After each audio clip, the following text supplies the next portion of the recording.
Sir देखा जाए देश का 75वां स्वतंत्रता दिवस सेलिब्रेट किया जा रहा है और प्रधानमंत्री जी उसको अमृत महोत्सव का एक शब्द के नाम से उसको प्रचारित कर रहे हैं। क्या लगता है रेलवे कर्मचारियों की जो परेशानी, जो समस्या है, उनका समाधान नहीं हो पाया? कैसा अमृत महोत्सव है? क्या आपको लगता है कि आपके लिए अमृत महोत्सव है?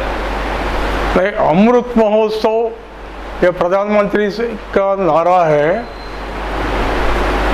हमारा एजेंडा है देश के हित में काम करना।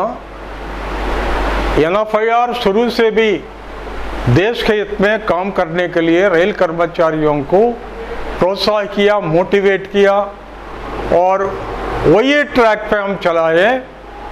NFIR का ट्रैक रिकॉर्ड वो प्रूव करेगी। ये अमृत महोत्सव और अमृतकाल, कर्तव्यकाल, ये तो पॉलिटिकल नारा है। हमारा पॉइंट क्या है, देश को आगे लेके जाने के लिए और बेरोजगारी कम करने के लिए, नौकरी क्रिएट करने के लिए और इकोनॉमी इंप्रूव करने के लिए, और जो हम निर्माण किया, असेट निर्माण किया, वो पूरा उपयोग करने के लिए योजना चाहिए। भारत सरकार ये नहीं किया। ये हमारा दुर्भाग्य है। आज केंद्र सर्विसेज में 12 लाख वैकेंसीज है। भरने के लिए प्रधानमंत्री ने 4 महीना पहला डिक्लेयर किया था, लेकिन आज तक वैकेंसी नहीं भरे। जो युवा है, डिप्लोमा होल्डर है, ITA है, वो लोग स्किल्स है, नौकरी नहीं मिलती। प्रधानमंत्री जो भाषण दे रहा है वो अमल करने के लिए, निष्ठा से अमल करने के लिए एक योजना बनाना पड़ेगा। ये संदर्भ में जब भारत सरकार बुलाएगी, NFIR जाएगी, मिलेगी, हम सलाह देंगे और भी आमदनी बढ़ाने के लिए क्या करना है। मैं रेल मंत्रालय को दिया, उसका फलित मिली। पिछले साल में वर्ष 2021-22 पीरियड में लोडिंग इंप्रूवमेंट किया। 1418 मिलियन टन माल रवाना करके 160 साल का चरित्र हम तोड़ दिए। ये रेल कर्मचारियों का सिग्निफिकेंट अचीवमेंट है। ये साल में भी अप्रैल 2022 से आज तक 17% इंप्रूवमेंट है रेलवेज का अर्निंग्स में, एफिशिएंसी में और सेफ्टी स्टैंडर्ड मेंटेन किया। लेकिन वैकेंसी भरने में भारत सरकार विफल हो गई। प्रमोशंस नहीं मिलते, वर्कलोड बढ़ गई, टेंशन बढ़ गई और कर्मचारी सिक होके जल्दी मरते। रिटायरमेंट के बाद में 5 साल 7 साल के अंदर रिटायर्ड कर्मचारी मर जाता। कारण क्या है? Occupational tension. ये दूर करने के लिए भारत सरकार ये सोचना पड़ेगा। जब ये क्लियर करेंगे अमृतकाल आवश्यकता, अमृतकाल लाने के लिए पहला नौकरी क्रिएट करो।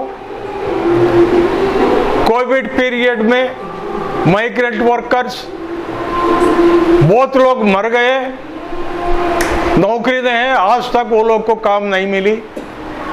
लेकिन कैपिटलिस्ट का आमदनी 5 गुना बढ़ गई। यह है स्टैटिस्टिक, ये मेरा स्टेटमेंट नहीं है, ऑफिशियल रिकॉर्ड में है। जब अंतर बढ़ रहा है, जो कैपिटलिस्ट मोनोपोलिस्ट उसका आमदनी बढ़ रहा है और गरीबों को नौकरी नहीं है, रोटी कमाने के लिए नौकरी नहीं मिलती। ये परिस्थिति है। रेल को बचाने के लिए हम सरकार को कोऑपरेशन देने को तैयार है और भी इम्प्रूवमेंट एफिशिएंसी लाने के लिए हम तैयार है, लेकिन वन वे ट्रैफिक बंद करो। दिल्ली स्टेशन का सामने यात्री निवास होटल वो डिमोलिश करने का कारण क्या है? डिमोलिश करने के लिए करोड़ रुपया पैसा खर्च करते, पैसा बर्बाद कर रहे हैं आप। मॉनिटाइजेशन का जरूरत क्या है? अभी 11 लाख करोड़ रुपया आप वेव कर दिया, नॉन परफॉर्मेंस असेट्स आप वेव कर दिया, वो लोग को फायदा मिली, लेकिन गरीब को क्या मिली, कर्मचारी को क्या मिली? आज भारतीय रेलवे काम करने वाला कर्मचारी को गारंटीड पेंशन है। जब 60 साल तक वो काम करेगा, रिटायरमेंट के बाद वो परिवार रोड पे भिक्षाटन करने का परिस्थिति ये सरकार लाई। हमारा डिमांड है पुराना पेंशन स्कीम रिस्टोर करो। 2 रेल मंत्री चिट्ठी लिखे भारत सरकार को, सरकार निर्णय नहीं लेती। ये परिस्थितियों में NFIR रेल को बचाने के लिए, देश को बचाने के लिए एक एक्शन प्लान तैयारी करेंगे। हैदराबाद में जब सितंबर में कन्वेंशन होगी, वो कन्वेंशन में हम निर्णय लेंगे। सर, एक सवाल के रेलवे को लगातार सुनने में ये आ रहा है कि प्राइवेटाइजेशन की तरफ ये जा रही है, तो इसको किस नजरिए से देखते हैं आप लोग? वही ना, प्राइवेटाइजेशन का ग्राउंड क्या है, कारण क्या है? मोनोपोलिस्ट को पैसा देने के लिए, वो कमाने के लिए। गरीब को क्या मिलेगी, कर्मचारी को क्या मिलेगी, देश को क्या मिलेगी? मैं यही भारत सरकार को पूछा, प्राइवेटाइजेशन का फायदा क्या है? अब बोलिए। हम ज्यादा काम करने को तैयार है, ज्यादा मुनाफा कमाने को तैयार है। आप बाहर वाले को ये रेल का जो प्रॉपर्टी हम निर्माण किया वो बेचने का कारण क्या है? सर, क्या कारण है जो रेल मंत्रालय या भारत सरकार जो फैसले लेती है, पहले ट्रेड यूनियन के जो नेता थे उनको बुलाकर उनसे सलाह मशवरा करती थी, लेकिन 2014 से देखा जा रहा है कि ट्रेड यूनियन को इन्होंने इग्नोर कर दिया और गलत फैसले लिए जा रहे हैं। देखिए, उसके पीछे जो है ये सरमाएदारी है, क्योंकि ट्रेड यूनियन देश के हित में बात करती है, लेकिन कर्मचारियों के हित को पहले आगे रखती है। तो कर्मचारियों के हित के लिए अगर कंसल्टेशन से चलेंगे, रेलवे के अंदर जो भी लॉसेस हो रहे हैं, जो वेस्टफुल एक्सपेंडिचर जिसको बचाया जा सकता है, उससे फाइनेंशियल हेल्थ जो है रेलवे की अच्छी हो सकती है, वो उसमें ट्रेड यूनियन ही सुझाव दे सकती है।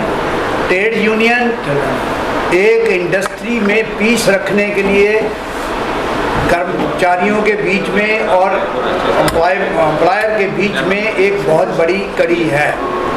जब ये ट्रेड यूनियन एक्ट बना था, इसी को लेके बना था।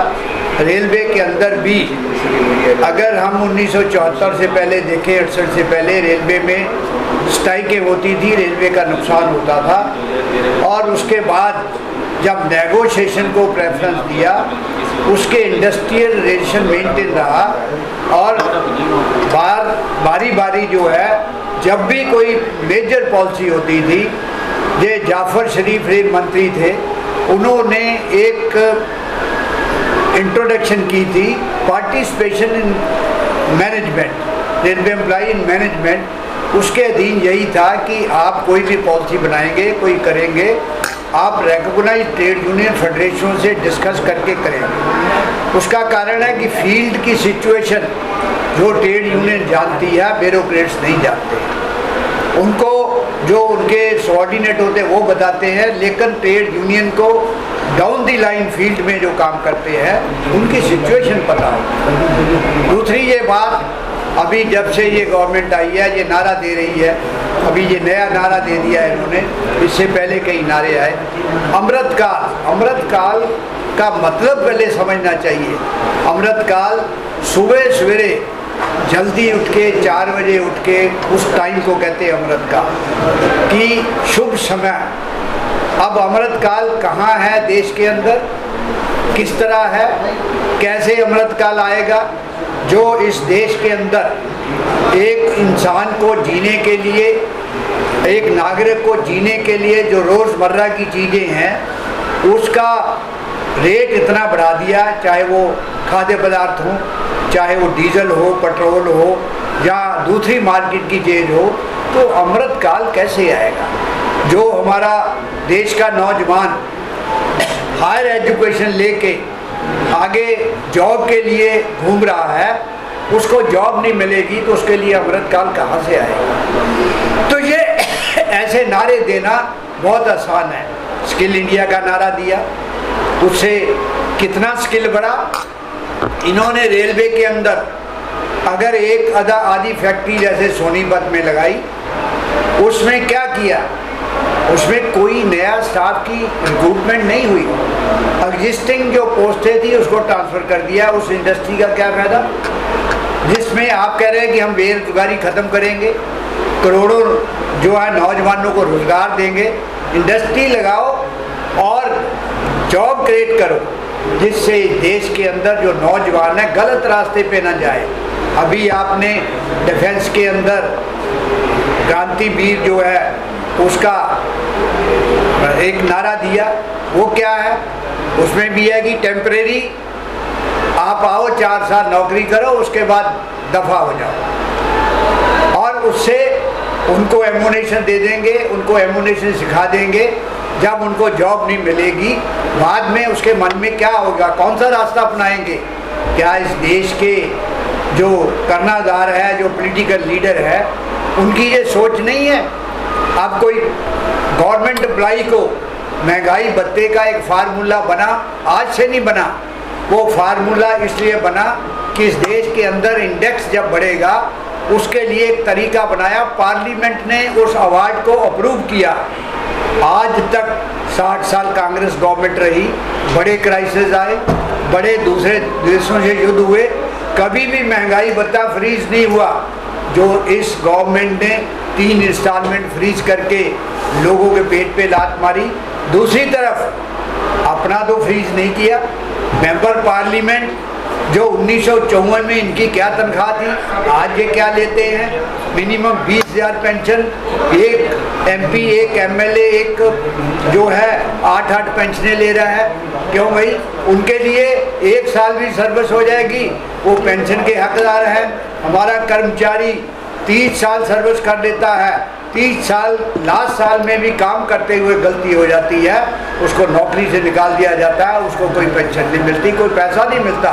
और मेंबर पार्लियामेंट, एमएलए क्रिमिनल करके भी आते हैं, केस लड़के हैं, उनको पेंशन सब कुछ जो मिलता है, उनको परिवार को मिलता है। तो इस देश को कहाँ ले जा रहे हैं हम? प्रधानमंत्री जी इस बात को सोचिए। आप भ्रष्टाचार की बात कर रहे हैं, आप जो 5 करोड़ रुपया आपके एमएलए, आपके एमपी को सैंक्शन होता है, क्या उसके अंदर भ्रष्टाचार नहीं होता? क्या किसी को ठेका दिया जाता है, वो काम आराम से होता है? क्या उसकी कोई गारंटी है? आप पहले उसको पकड़िए, आपके लेवल पे पकड़िए, तब बताइए कि देश के अंदर हम भ्रष्टाचार को कंट्रोल कर रहे हैं। ऐसा नहीं होता। ट्रांसपेरेंसी नहीं, आपने सीबीआई बनाई, ईडी बनाई, जितने टेंडर होते हैं इसके अंदर इनको इन्वॉल्व करिए ताकि जो है कुछ हो ना पाए। ये आपकी सोच नहीं है। आपकी गवर्नमेंट के अंदर जो बैठे हैं ब्यूरोक्रेट्स, लीडर बने हुए हैं, उनकी सोच नहीं है। भ्रष्टाचार खत्म करना है तो तरीका अपनाना पड़ेगा, ऐसे नहीं बातों में बात करनी पड़ेगी। दूसरा, रेलवे कर्मचारी देश का सेवक है, असली नेशनलिटी है उसके अंदर, वो देश की और रेलवे की और परिवार की अपनी सेवा करता है, काम करके देता है, कमा के देता है। आप अगर रेलवे को प्राइवेट हाथों में दोगे, आपके काम की क्वालिटी नहीं होगी, एक्सीडेंट बढ़ेंगे, जनता को परेशानी होगी। आपने प्राइवेट गाड़ियाँ देने की बात कर ली। प्राइवेट गाड़ियों में क्या होगा, अब मनमाना किराया देंगे, नागरिकों के ऊपर फर्क पड़ेगा। अभी तक जो है इससे कुछ साल पहले देश के 75% नागरिकों को रेलवे जो कंसेशन देती थी, आपने वो भी बंद कर दिया। इतने साल कांग्रेस गवर्नमेंट में हम जो है कंसेशन देते रहे, आपने क्यों बंद किया? जो सीनियर सिटीजन है, बीमार है, कैंसर पेशेंट है, टीबी पेशेंट है या दूसरे, उसको क्यों बंद किया? क्या कारण है उसका? आपको पैसे अर्न करने का तरीका जो लोग बताते ठेकेदार से नहीं होगा, ठेकेदार इस देश को लूटेगा। तो इसलिए आज के इस शुभ दिन पे हम भारत सरकार के लिए निवेदन करते हैं कि अपनी पॉलिसियों को बदले, डेवलपमेंट के नाम पे। जो जैसे अटल बिहारी वाजपेयी जी कह गए थे कि जो देश की विरासत को बेचेगी सरकार, वो सरकार निकम्मी है, वही हाल आपका होने जा रहा है। पहले तो आपका परिचय जानना चाहूँगा। मैं पीके खुराना, खुराना जी, देखा जाए तो भारत सरकार ने आठवीं joint general secretary Bharat pensioner समाज से हूँ और पूर्वोत्तर रेलवे से महामंत्री था अधिकारी संघ का, और ऑल इंडिया का वाइस प्रेसिडेंट रह चुका हूँ प्रोमोटिव अफसर्स का। खुराना जी, देखा जाए तो अभी केंद्र सरकार ने घोषणा की है कि 8वां वेतनमान जो है बिल्कुल भी नहीं दिया जाएगा, लागू नहीं किया जाएगा, यानी कि फ्रीज कर दिया गया है। क्या कहेंगे इस बात को? समय के हिसाब से जो कि बढ़ोतरी होनी चाहिए, महंगाई बढ़ रही है, सब चीज़ हो रहा है, उसको देखते हुए हम लोगों को 8वें वेतन आयोग का बहुत इंतजार है। और ये ना करके सरकार एक पेंशन धारकों, सीनियर सिटीजन्स के साथ एक अन्याय कर रही है। इसके साथ साथ समान वेतन, समान पेंशन की जो सब आर्मी पे लागू हो रहा है, हम लोग केंद्र सरकार के कर्मचारी हैं, ये पूरे भारतवर्ष में वैसे लागू होना चाहिए, ये आवश्यक है। और जो जैसा कि आगे मेरे सीनियर साथी ने कहा कि आप हमारा महंगाई भत्ता रोक के हमारे परिवार, हमारी जीवन यापन की को कष्ट दे रहे हैं, ये चीज़ें नहीं होनी चाहिए।